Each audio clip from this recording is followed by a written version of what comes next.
Welcome back. I'm David Kerr. This is Rappahannock Issues. We're now joined by two well-known experts on politics and U.S. politics.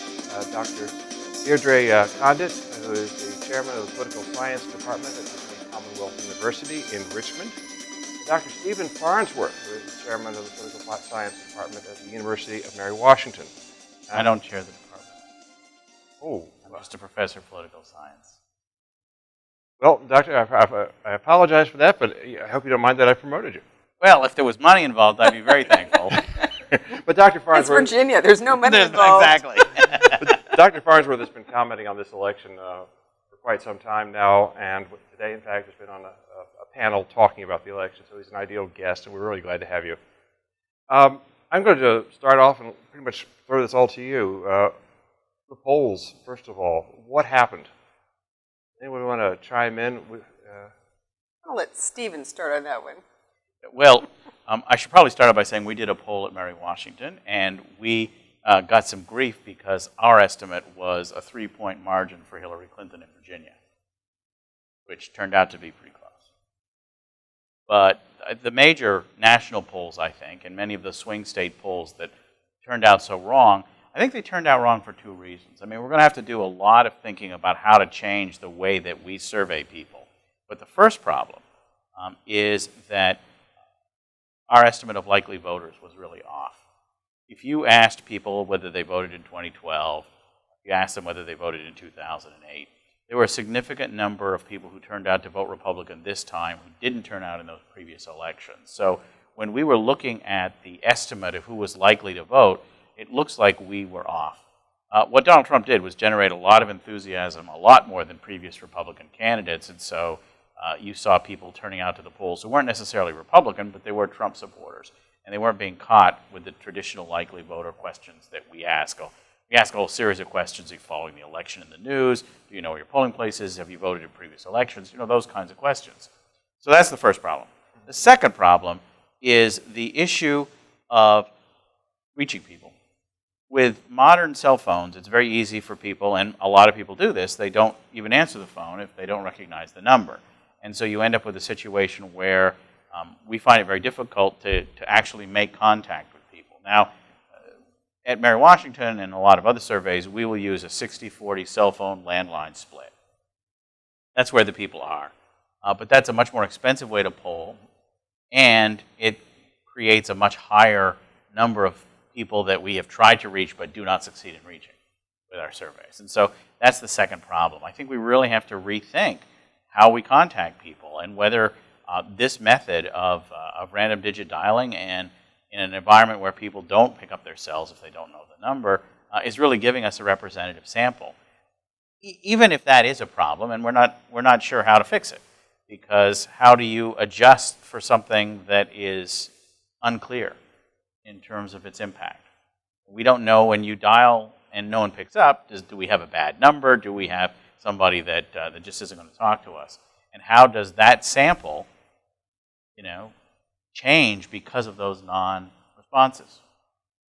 It's a real problem, and that's one of the reasons why they were all wrong, because they're all using the same basic model for who the voters are and how to deal with random digit dialing challenges. And so that's why it was so wrong. It's not particularly comforting to people who expected something different than things turned out, especially if they were rooting for the candidate who lost. But this is a major challenge, and it's a challenge across pretty much all the survey work that's being done right now.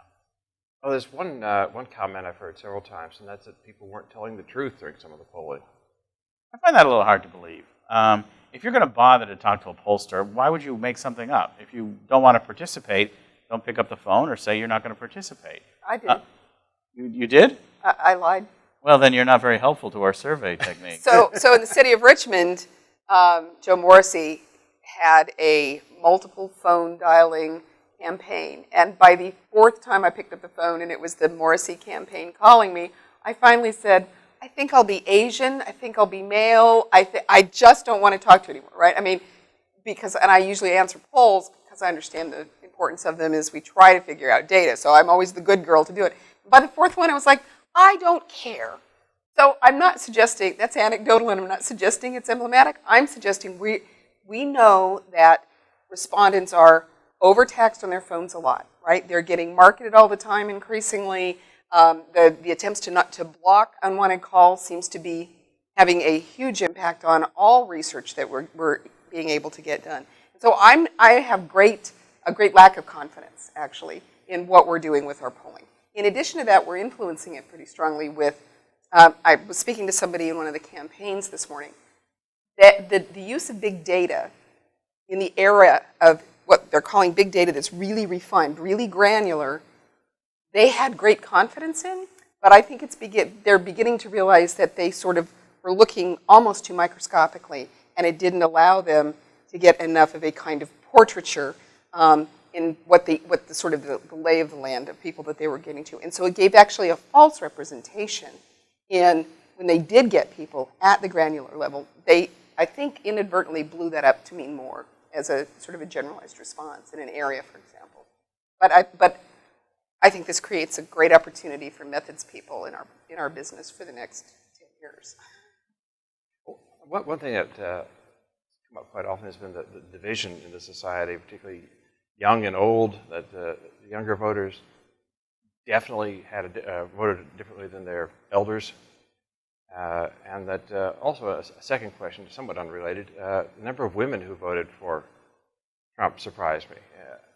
60% of Republican women voted for Donald Trump. And that's, I have to say, in all honesty, that surprised me. My next research project is going to be spending time talking to Republican evangelical women to try and understand their understanding of how gender works in their life and the politics of gender. I think that women turned out in huge numbers for Hillary Clinton, but the core of Republican women that were married Republican white women that the Clinton people tried to peel off, and that Donald Trump in his own way tried to peel off, stayed home. They stayed with him. And that, I think, was ultimately really surprising. I think this gets us back to the traditional study of the American voter. The idea that party identification is the dynamic that really drives everything. And everything is in second place when you have a clear partisan loyalty. That's what you do.